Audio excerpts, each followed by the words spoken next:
नमस्कार। जैसा कि आपको विदित है, हम मैथिली शरण गुप्त जी द्वारा रचित साकेत महाकाव्य के नवम सर्ग की व्याख्या पढ़ रहे हैं।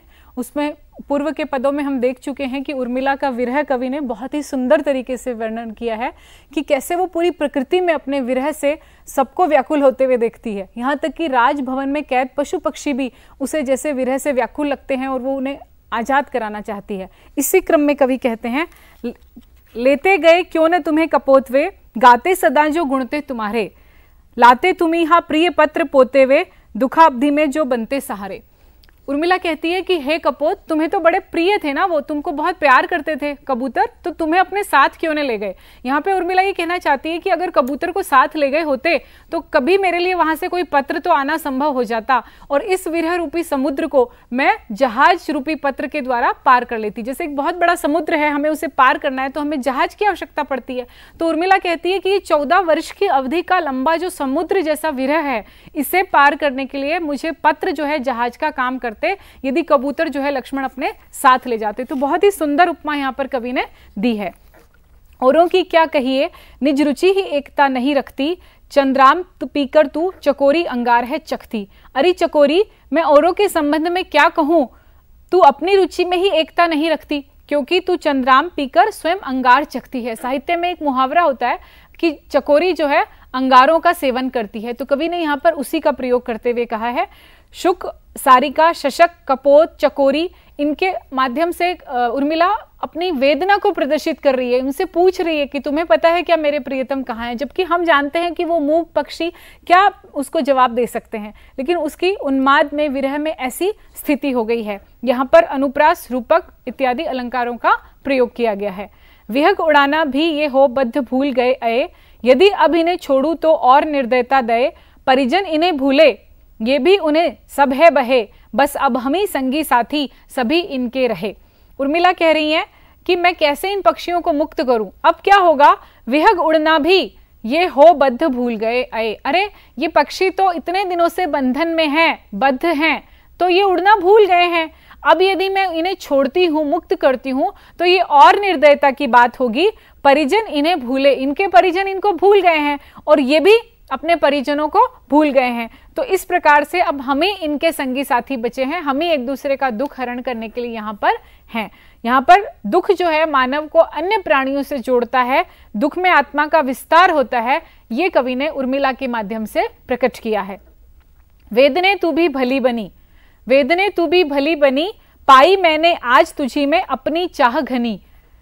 नई किरण छोड़ी है तूने, तू वह हीर कनी, सजग रहूं मैं साल हृदय में, ओ प्रिय विशख अनी। तू वह हीर कनी है, सजग रहूं मैं साल हृदय में, ओ प्रिय विशख अनी। ठंडी होगी देह न मेरी, ठंडी होगी देह न मेरी, रहे दृगंबु सनी, तू ही उष्ण उसे रखेगी, तू ही उष्ण उसे रखेगी, मेरी तपन मनी। ये मैथिली शरण गुप्त जी का बहुत प्रसिद्ध पद है, वेदने तू भी भली बनी, कि हे वेदना तुम भी बहुत अच्छी हो, मेरे लिए तो तुम बहुत अच्छी बन गई हो। क्यों भाई, वेदना में ऐसी क्या खास बात है। वेदना को तो सब लोग गलत मानते हैं, लेकिन ये विरह की वेदना है और जो प्रेमिका है, प्रेमी है, उन्हें बड़ी अच्छी लगती है। क्यों लगती है। पाई मैंने आज तुझी में अपनी चाह घनी, मेरी जो घनी चाह है, प्रियतम को प्राप्त करने की चाह है, वो मैंने वेदना में प्राप्त की है। नई किरण छेड़ी है तूने, तू वह हीर कनी, तू वह हीरे की कणी है जिसने एक नई किरण मेरे हृदय में छोड़ी है। कौन सी नई किरण, कि विरह है तो उसके बाद मिलन भी होगा। आज यदि मैं अपने पति से बिछड़ी हूं तो एक अवधि के बाद में मेरा उनसे संयोग भी अवश्य होगा। सजग रहूं मैं साल हृदय में, मैं अपने हृदय में सदैव सजग रहूं। तू मेरे प्रिय की विशख अनी है, मेरे प्रिय के बाणों की वह नोक है जो निरंतर मेरे हृदय को सालती रहती है। किस लिए सालती रहती है, ताकि मैं कभी भी उनको भूल न जाऊं, सदैव उनकी स्मृति मेरे हृदय में बनी रहती है तेरे कारण, इसलिए तू मेरे लिए बहुत ही अच्छी आज बन गई है। ठंडी होगी देह न मेरी, ठंडी होगी देह न मेरी, रहे दृगंबु सनी, मेरी देह कभी ठंडी नहीं होगी। जैसे कहते हैं ना, इसकी देह ठंडी हो गई मतलब मृत्यु को प्राप्त हो गया। तो उर्मिला कह रही है मैं कभी मृत्यु को प्राप्त नहीं होंगी। क्यों, क्योंकि मेरे जो देह है वो सदैव आंसुओं के द्वारा सिंचित रहती है। जब किसी चीज को हम लगातार पानी से सींचते हैं तो वो ठंडी होती है, वो कभी भी गर्म नहीं हो सकती, नष्ट नहीं हो सकती। तो उर्मिला कह रही है कि ये जो विरह है इसके कारण निरंतर मेरी आंखों से आंसू बहते रहते हैं और आंसुओं के कारण मेरी देह जो है वो सदैव गर्म रहती है, मैं मृत्यु को प्राप्त नहीं होती। तो इस वेदना को वो बड़ा अच्छा बताते हुए कह रही है, तू ही उष्ण उसे रखेगी मेरी तपन मणि, तू मेरी वह मणि है, मेरी वह तप्त कर देने वाली मणि है जो कि मेरी देह को उष्ण रखती है, मुझे जीवित रखती है। एक तरह से उर्मिला कहती है कि वेदना मेरे लिए बहुत ही अच्छी है, जबकि बाकी लोग वेदना को हम बताते हैं कि वेदना हमें नहीं चाहिए, लेकिन वो कह रही है कि यह विरह की वेदना है जो मुझे स्वीकार है। अगले पद में कवि कहते हैं, आ अभाव की एक आत्मजा, आ अभाव की एक आत्मजे और अदृष्ट जनी, तेरी ही छाती है सचमुच उपमो चित स्तनी, अरि वियोग समाधि अनोखी तू क्या ठीक ठनी, अपने को प्रिय को जगती को देखूं खींच तनी, मनसा माणिक मुझे मिला है, मनसा माणिक मुझे मिला है, तुझमें उपल खनी, तुझे थबी छोड़ूं जब सजनी पाऊं प्राण धनी। उर्मिला कहती है कि आ अभाव की एक आत्मजे, कि हे वेदना तू अभाव की आत्मजा है, अभाव के कारण उत्पन्न होती है। और कैसी है? तू अदृष्ट जनी है, तू भाग्य से जन्म ग्रहण करने वाली है। अरे वेदने, स्तन अपने शिशु का पोषण करता है और वक्ष स्थल को सफलता प्रदान करता है, अतः वेदना से पालित मुझ विरहिणी को सदैव अपने शिशु रूप प्रिय का ध्यान मेरे हृदय में बनाए रखने के कारण मैं तुझे तेरी छाती को स्तनों की उपमा प्रदान करती हूं। जिस तरह से एक शिशु रहता है वो सदैव अपनी मां के स्तनों से चिपका रहता है, उसी तरह से वेदना सदैव मेरे हृदय में मेरे प्रिय के ध्यान को बनाए रखती है। तू अनोखी वियोग की समाधि स्वरूप है, तू क्या सजी धजी रहती है, तेरे ही कारण मैं स्वयं को, प्रिय को एवं संसार को एक दूसरे से खिंचातना देखती हूं। अरे पत्थर की खान, मुझे तेरे में, तुझ में मेरे मन के अनुकूल प्रिय रूपी माणिक प्राप्त हुआ है, मनसा माणिक मुझे मिला है, तुझ में उपल खनी, तुझे तभी छोड़ूं जब सजनी पाऊं प्राण धनी। हे वेदना, मैं तुझे तभी छोड़ूंगी जब मेरे प्राणों के स्वामी लक्ष्मण मुझे प्राप्त हो जाएंगे। जब तक मेरे स्वामी मुझे प्राप्त नहीं होंगे तब तक मैं तुझे छोड़ने वाली नहीं हूं। यहां पर कवि ने, वेदना सभी के लिए दुखदायी होती है, लेकिन कवि ने बताया है कि ये जो है प्रिय है, मनभावन है, और इसका कारण भी उन्होंने यहां पर उपस्थित किया है। लोकोक्ति और विरोधाभास अलंकारों का प्रयोग हुआ है। विरह संग अभिसार भी, भार जहां आभार भी, मैं पिंजड़े में पड़ी हूं किंतु खुला है द्वार भी, काल कठिन क्यों न हो किंतु है मेरे लिए उदार भी, जहां विरह ने गार दिया है, जहां विरह ने गार दिया है, किया वहां उपकार भी, सुधबुध हर ली है किंतु दिया है काल ज्ञान विचार भी। प्रस्तुत पद भी बहुत प्रसिद्ध पद है साकेत का। गुप्त जी ने बड़े अच्छे उपमाओं का प्रयोग करते हुए लिखा है, विरह संग अभिसार भी, कि हे सखी, आज प्रिय नहीं है, आज विरह है, लेकिन फिर भी मुझे उनके साथ अभिसार भी करना है, और ये विरह जहां मेरे लिए भार स्वरूप है वहीं मैं इसका आभार भी प्रकट करती हूं। अलग अलग उसके माध्यम से बता रही है, मैं पिंजड़े में पड़ी हूं किंतु खुला है द्वार भी, कि मेरी जो आत्मा है वो शरीर रूपी पिंजड़े में कैद है, लेकिन फिर भी मेरे लिए सारे द्वार खुले हुए हैं, मैं कहीं भी निकल कर जा सकती हूँ। मेरी आत्मा ऐसा नहीं है कि शरीर रूपी पिंजरे में कैद है तो उसके लिए सारे द्वार भी बंद है, उसके लिए सारे द्वार तो खुले हैं। मैं पिंजड़े में पड़ी हूँ किंतु खुला है द्वार भी, काल कठिन क्यों न हो किंतु है मेरे लिए उदार भी। ये जो विरह का काल है ये मेरे लिए अत्यंत कठिन है, लेकिन ये मेरे लिए उदार भी है। क्यों है उदार? कि मुझे पता है कि ये समाप्त होने वाला है। ये काल ऐसा नहीं है, ये विरह की अवधि ऐसी नहीं है कि समाप्त नहीं होगी, तो भले ये कितनी भी लंबी है पर मैं इसे उदार मानती हूं, क्योंकि एक समय ऐसा आएगा जब ये समाप्त हो जाएगी। जहां विरह ने गार दिया है, किया वहां उपकार भी। विरह ने जहां मुझे पूरा गला दिया है वहां मेरे ऊपर एक उपकार भी किया है। वो उपकार क्या किया है कि मेरे प्रिय की स्मृतियां निरंतर मुझ में व्याप्त रहती है। इस विरह के कारण प्रिय एक क्षण के लिए भी मेरी स्मृति पटल से ओझल होने नहीं पाते हैं। सुधबुध हर ली है किंतु दिया है काल ज्ञान विचार भी। ये विरह ऐसा है कि एक तरफ इसने मेरी पूरी सुधबुध हर ली, मुझे बिल्कुल होश नहीं है मैं कहाँ हूँ क्या हूँ, बिल्कुल विरह में व्यथित हूँ, लेकिन मुझे एक चीज की बड़ी तसल्ली है कि मुझे समय का सदैव ज्ञान रहता है कि ये 14 वर्ष की अवधि बीत जाने के बाद मेरे प्रिय जो है मुझसे आकर अवश्य मिलेंगे। ये काल ज्ञान मुझ में बाकी है, इसलिए मैं विरह की बड़ी वो मानती हूँ कि मुझे उस पर बड़ा उसने मेरे ऊपर उपकार किया है। अगले पद में भी इसी तरह की बात करते हुए कवि कहते हैं, जना दिया है उसने मुझको जन जीवन है भार भी, और मरण वह बन जाता है कभी हिये का हार भी। जाना मैंने इस उर में थी ज्वाला भी जलधार भी, प्रिय ही नहीं यहाँ मैं भी थी, प्रिय ही नहीं यहाँ मैं भी थी, और एक संसार भी। ये जो विरह है इसने मुझे क्या जता दिया है कि जन जीवन है भार भी, कि जनता का जो जीवन है वो इतना आसान नहीं है जीना, बहुत सारे अभाव उनके जीवन में आते हैं और फिर जीवन भार स्वरूप लगने लगता है। और मरण वह बन जाता है कभी ही का हार भी। और ऐसा भी होता है कि मरण कभी हमारे लिए हृदय का हार बन जाता है। ऐसा नहीं है कि मरण जो है हमेशा हमारे लिए दुखकारी होता है। जाना मैंने इस उर में थी ज्वाला भी जलधार भी। अब मुझे विरह के कारण यह भी पता चला कि मेरे इस हृदय में दोनों ही भावनाएं व्याप्त थी, ना केवल ज्वाला बल्कि ज्वार जलधार भी मेरे इसी हृदय में व्याप्त था। प्रिय ही नहीं यहां मैं भी थी और एक संसार भी। मुझे यह पता चल गया है कि यहां प्रिय ही नहीं, मेरे साथ में एक और संसार भी निवास करता था। कहने का आशय क्या है कि जो मिथ्या था, अर्थात जिस विरह की कभी कल्पना भी नहीं की थी, वही आज मेरे साथ जुड़ गया था। अब तो मुझे जीवन की वह कहानी सुनाओ जिससे मैं स्वयं को भूल जाऊं। एक और संसार जो है मुझे देखने को मिला है। अगले पद में कवि कहते हैं,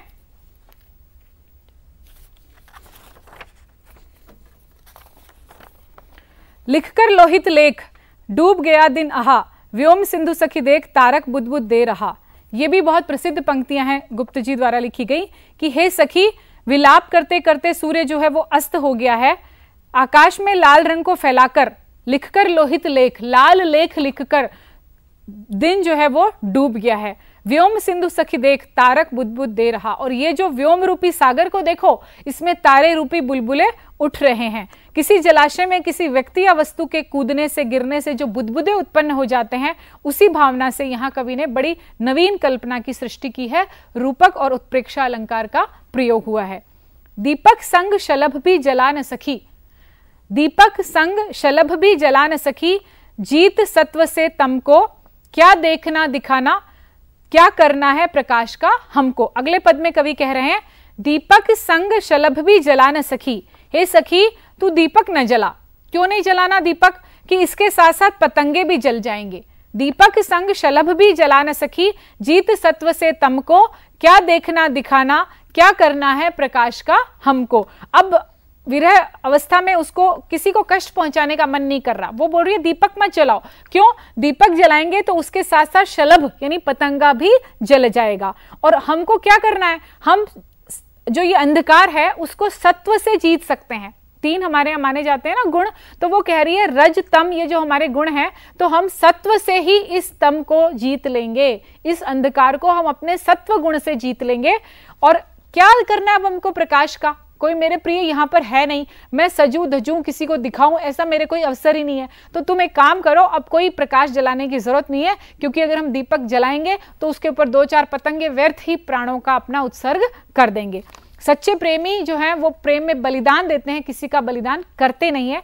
ये यहाँ पर कवि ने व्यंजित किया है। द्वितीय पंक्ति में काकु वक्रोक्ति अलंकार है।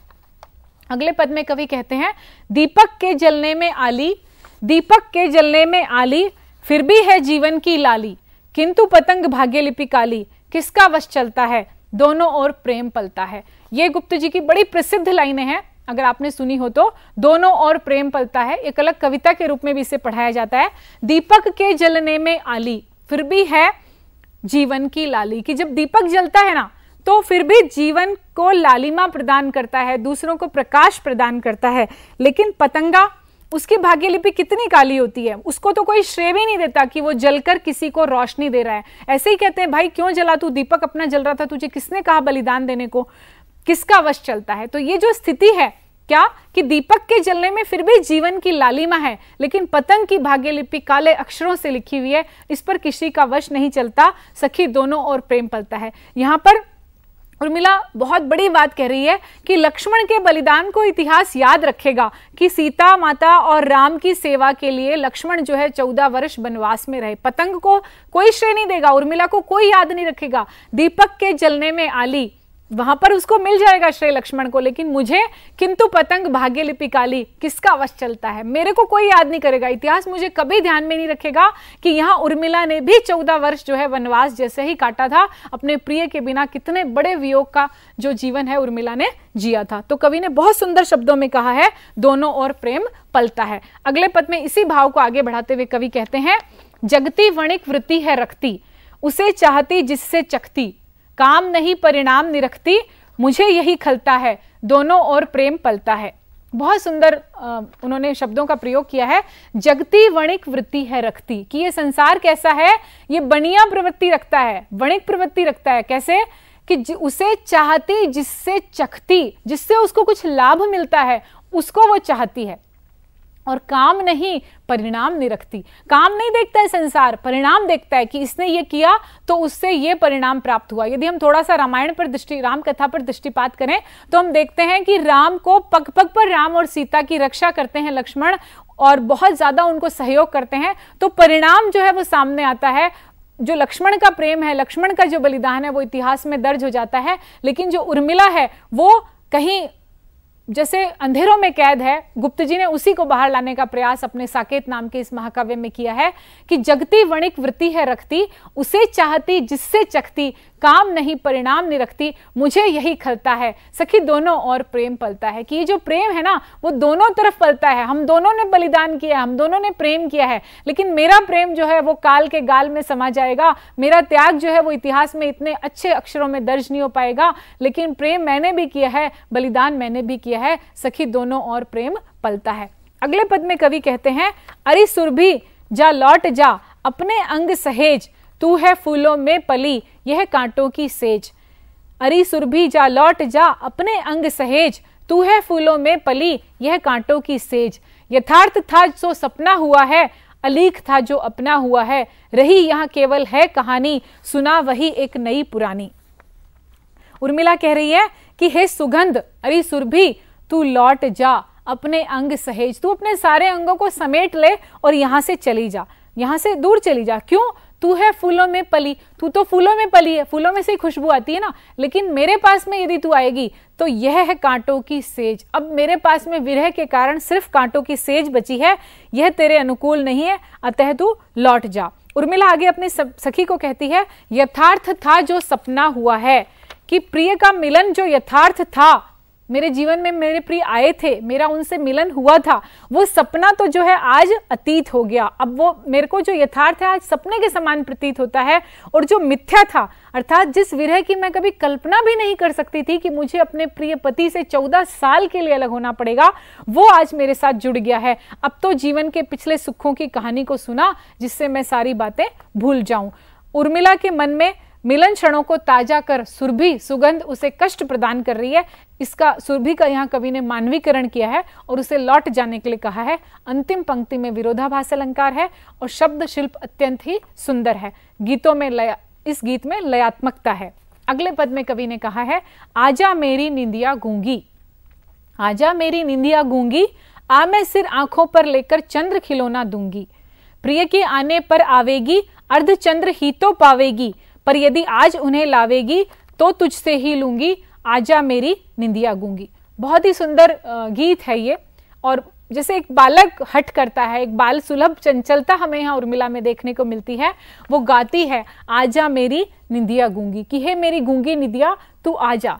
बहुत ही सुंदर उन्होंने लिखा है, आ मैं सिर आंखों पर लेकर चंद्र खिलौना दूंगी। अगर आज तू आ जाएगी ना, आजा मैं सिर आंखों पर लेकर चंद्र खिलौना दूंगी, तो तुझे अपने सिर आंखों पर बिठाऊंगी। मुहावरा है ना, हम बोलते हैं सिर आंखों पर बिठाना, और उसके बाद तुझे चंद्र चांद का खिलौना दूंगी। तो आज मेरे पास आजा, मुझे आज तेरी आवश्यकता है। लेकिन प्रिय के आने पर आवेगी, अर्ध चंद्र ही तो पावेगी। अगर तू प्रिय के आने पर आएगी ना तो तुझे अर्ध चंद्र दूंगी। अर्ध चंद्र मतलब ऐसे गर्दन में रोड़ के फेंक देना होता है। तो अगर तू मेरे प्रिय के आने पर आएगी ना तो मुझे तेरी आवश्यकता ही नहीं है, क्योंकि तब तो प्रिय के मिलन में मेरी पूरी रात ऐसे ही कट जाएगी। लेकिन आज यदि तू उन्हें लावेगी तो तुझसे ही लूंगी। मेरे पास में कोई साधन नहीं है प्रिय को प्राप्त करने का। मैं चाहती हूं कि तू आ जाए और मैं सपने में अपने प्रिय से मिलन कर लूं। इसलिए वो कह रही है कि आज अगर उन्हें लावेगी तो तुझसे ही लूंगी, आजा मेरी निंदिया गूंगी। आज अगर तू आ जाती है तो सपने में मैं तेरे द्वारा अपने प्रिय को प्राप्त कर पाऊंगी। इसलिए मैं निवेदन करती हूं कि हे मेरी निंदिया तू आजा। अगले पद में कवि कहते हैं, पलक पावड़ों पर पद रख तू, तनिक सलोना रस भी चख तू, आ दुखिया की ओर निरख तू, मैं न्योछावर होंगी, आजा मेरी निंदिया गूंगी। बहुत ही सुंदर लाइनें हैं। पलक पावड़ों पर पद रख तू, मेरे पलक रूपी किवाड़ों पर पद रखते हुए, पांव रखते हुए तू अंदर आजा। आंखों के द्वारा नींद आएगी ना, पलक पावड़ों पर पद रख तू, मेरे इन पलकों रूपी दरवाजों पर पैर रखते हुए तू अंदर आजा। तनिक सलोना रस भी चख तू, और ये जो मेरी आंखों में सलोना रस है ना, जो आंसू है नमकीन, उनको तो चख तू भी जरा। मैं अकेले कितने आंसू बहा रही हूं, तुझे भी तो पता चले। आ दुखिया की ओर निरख तू मुझ दुखिया की ओर देख। अगर तू नहीं आएगी तो मैं दिन में तो आंसू बहाती हूँ, रात में भी बहाऊंगी, दिन रात मुझे एक ही काम बचा है। तनिक सलोना रस भी चख तू, इस दुखिया की ओर निरख तू, मैं न्योछावर होंगी, आजा मेरी निधिया गूंगी। अगर तू आ जाएगी ना तो मैं तुझ पर आज न्योछावर हो जाऊंगी, बलिदान हो जाऊंगी। मुझे आज तेरी बहुत आवश्यकता है। जब मेरे प्रिय आ जाएंगे तो मुझे तेरी कोई आवश्यकता नहीं रहेगी। आज तू आकर मुझे कृतार्थ कर, हे निधिया आज तू मेरे द्वार पर आजा। अगले पद में कवि कहते हैं, स्नेह जलाता है यह बत्ती, फिर भी वह प्रतिभा है इसमें, दिखे जिसमें राई रत्ती, रखती है इस अंधकार में सखी तू अपनी साख, मिल जाती रवि चरणों में कर अपने को राख। रखती है इस अंधकार में सखी तू अपनी साख, मिल जाती है रवि चरणों में कर अपने को खाक, खिल जाती है पत्ती पत्ती, स्नेह जलाता है यह बत्ती। अरे सखी, दीपक की बत्ती को तेल जला रहा है, इसमें इतनी प्रतिभा है। स्नेह जलाता है यह बत्ती, यह जो दीपक है वो स्नेह का यहाँ पर दो अर्थ है, एक तो प्रेम और एक तेल। तो यह जो दीपक है ये तेल से जलता है और उसमें ऐसी प्रतिभा है कि इसमें सब दिखाई देने लग जाता है। जब हम दीपक जलाते हैं तो हमको जो चीज नहीं दिख रही है राई रत्ती, वह भी हमें दृष्टिगोचर होने लग जाती है। उसी प्रकार प्रेम भी जो है ऐसा ये विरह की बत्ती जलाता है कि हमें जो नहीं दिखाई दे रहा होता है वह भी इस विरह वेदना में दिखाई देने लग जाता है। रखती है इस अंधकार में सखी तू अपनी साख, हे सखी इस रात्रि में यह दीपक की बत्ती अपनी प्रतिष्ठा बनाए हुए है, लेकिन जब रवि किरणें होंगी, मिल जाती है रवि चरणों में कर अपने को खाक। सुबह जब होगी ना तो ये अपने प्रिय के चरणों में, सूर्य रूपी प्रिय के चरणों में खुद को रखकर राख हो जाएगी। अरे दीपक, तुम जो है इस तरह से प्रेम को जलाते हो। खिल जाती है पत्ती पत्ती, और उसके कारण पत्ती पत्ती, रोम रोम जो है वो सृष्टि का खिल जाता है। स्नेह जलाता है यह बत्ती। अगले पद में कवि कहते हैं, होने दे निज शिखा न चंचल, होने दे निज शिखा न चंचल, ले अंचल की ओट, ईंट ईंट लेकर चुनते हैं हम कोसों का कोट। ठंडी न पड़ बनी रह तत्ती, स्नेह लाता है यह बत्ती।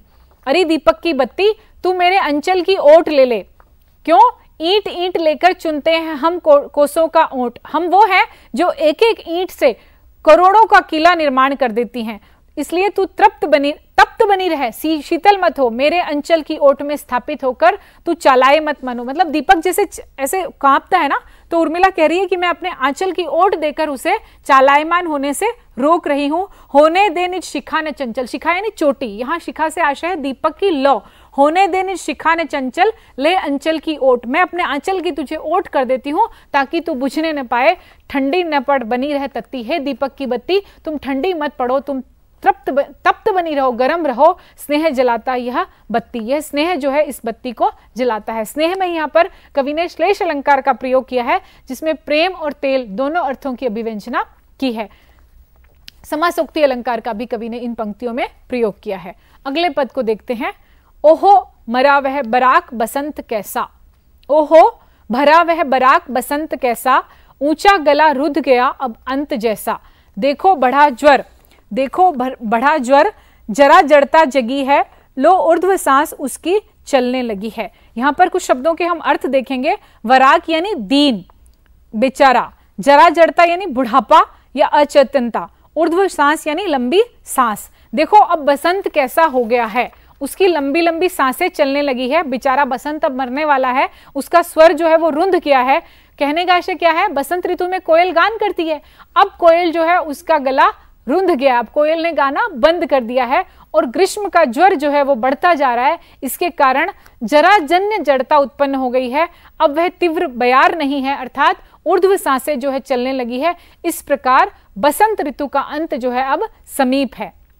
आपको अगर ज्ञात हो तो हिंदू में, अपने हिंदी में षड ऋतु वर्णन होता है, 6 ऋतुओं का वर्णन होता है। तो यहाँ पर बसंत ऋतु के अंत की कवि ने बात की है, मानवीकरण किया बसंत का बहुत ही सुंदर तरीके से, और प्रसाद माधुर्य गुण संपन्न शैली का प्रयोग किया है। अगले पद को देखते हैं, आकाश जाल सब और तना, रवि तंतु वाय है आज बना, करता है पद प्रहार वही, मक्खी सी भिन्ना रही मही, लट से झट रूख जले, नद नदी घाट सब सूख चले, विकल वे गमगीन मरे मरे, विफल में दग दीन भरे भरे।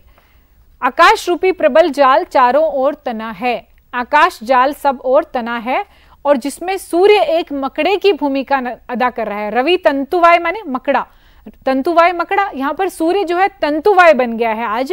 करता है पद प्रहार वही, वही अपने चरणों से प्रहार कर रहा है, और जो मही है, जो पृथ्वी है, वो मक्खी के समान भिन्ना रही है, मक्खी के समान दुखी हो रही है। कहने का आशय क्या है कि इतना तेज जो है सूर्य तप रहा है कि पूरी पृथ्वी जो है व्याकुल है उसके ताप से।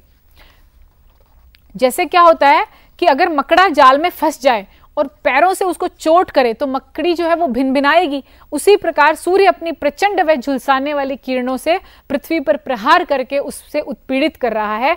सभी धरतीवासी सूर्य के भयावह ताप से व्यथित हैं।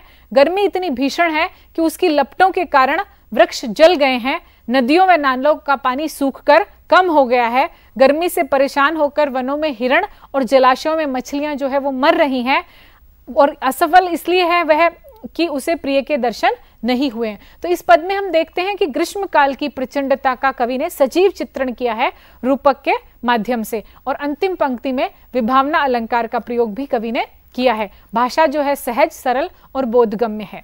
अगले पद को हम देखते हैं, मन को यो मत जीतो, मन को यो मत जीतो, बैठी है यह यहाँ मानिनी, सुध लो इसकी भीतो, मन को यो मत जीतो। इतना तप न तपो तुम प्यारे, जले आग सी जिसके मारे, देखो ग्रीष्म ऋतु तन धारे, जन को भी मन चीतो, मन को यो मत जीतो। कवि कह रहे हैं कि हे प्रियतम, मेरे मन पर इस प्रकार विजय प्राप्त मत। उर्मिला जो है प्रियतम से प्रार्थना करने लगी है, हे प्रियतम मेरे मन पर इस प्रकार विजय प्राप्त मत कीजिए। क्यों? बैठी है यह यहाँ माननी, सुध लो इसकी भीतो। अगर तुम अपने मन को इस प्रकार जीत लोगे, आपको यदि ध्यान हो तो लक्ष्मण जो है वो 14 वर्ष तक बहुत कठिन तपस्या करते हैं, उसके कारण ही वो आगे जाके इंद्रजीत का वध कर पाते हैं। मतलब इंद्रजीत को वरदान प्राप्त होता है कि जो व्यक्ति 14 वर्ष तक निद्रा का त्याग कर देगा, पूरे अपने मन के भावों का, काम वासना का, सारे भावों का त्याग कर देगा, वही जो है इंद्रजीत को मार पाएगा। तो वो उधर लक्ष्मण तपस्या में लगे हैं और उधर उर्मिला उनसे आग्रह कर रही है कि अगर आपने मन पर इतनी विजय प्राप्त कर ली तो ऐसा हो कि आप मुझे भूल जाओ। मन को यो मत जीतो, बैठी है ये यहाँ मानिनी, सुध लो इसकी भी। तो आप याद रखो कि यहाँ पर आपकी मानिनी बैठी हुई है, इसकी सुध आपको लेना है। हे प्यारे, तुम इतना तप मत करो जिससे कि आग सी तन में लगने लगे। देखो पहले ही इतनी गर्मी पड़ रही है, अगर तुम इतना तप न तपो तुम प्यारे, हे प्यारे यदि तुम इतना तप तपोगे तो आग के कारण हम विरह से व्याकुल पहले ही हैं और गर्मी भी इतनी ज्यादा पड़ रही है, तो हम लोगों का क्या हाल होगा, एक बार इस पर विचार करो। देखो ग्रीष्म ऋतु ने भी जैसे शरीर धारण कर लिया है साक्षात, जन को भी तो मन चीतो। संसार के बारे में भी तो सोचो, अगर तुम वहां इतनी कठिन तपस्या करोगे तो उस तपस्या की गर्मी, इधर गर्मी इतनी ज्यादा पड़ रही है, उधर मेरे विरह की गर्मी, तो सारे लोगों का क्या हाल होगा, एक बार जरा विचार करो। ऐसा उर्मिला अपने प्रियतम से आग्रह करती है। तो ग्रीष्म ऋतु का हृदय स्पर्शी चित्रण कवि ने यहाँ पर किया है और अनुप्रास अलंकार की बहुत ही सुंदर योजना की गई है। सहज भाषा का प्रयोग हुआ है। अगला पद देखते हैं, धरकर धरा धूप ने धांधी, धूल उड़ाती है यह आंधी। धरकर धरा धूप ने धांधी, धूल उड़ाती है यह आंधी। प्रलय आज किस पर कटी बांधी, जड़ न बनो दिन बीतो, मन को यो मत जीतो। ग्रीष्म ऋतु का वर्णन करते हुए उर्मिला आगे कहती है, गर्मी की प्रचंड धूप ने पृथ्वी को पकड़कर उधम मचा रखा है। धरकर धरा धूप ने धांधी, धूल उड़ाती है यह आंधी। यह आंधी जो है वो बहुत ज्यादा धूल उड़ा रही है। प्रलय आज तूने किसके ऊपर अपनी कटी बांध ली है, इस प्रकार से तुम जड़ मत बनो, तुम्हारे कारण लोग बेचैन हो रहे हैं। हे दिन तुम शीघ्र बीत जाओ, इस प्रकार से मत करो। अगले पद में कवि कह रहे हैं, मेरी चिंता छोड़ो, मग्न रहो नाथ आत्मचिंतन में, बैठी हूं मैं फिर भी अपने इस नृप निकेतन में। हे प्रिय, तुम मेरी चिंता छोड़ दो, अपने आत्मचिंतन में मग्न रहो, क्योंकि यहां मैं बैठी हूं इस राजभवन में तुम्हारी चिंता करने के लिए। तो इस प्रकार से उर्मिला ने अपने विरह का बहुत ही सुंदर शब्दों में चित्रण किया है। आगे का वर्णन हम इसके पश्चात पढ़ेंगे। धन्यवाद।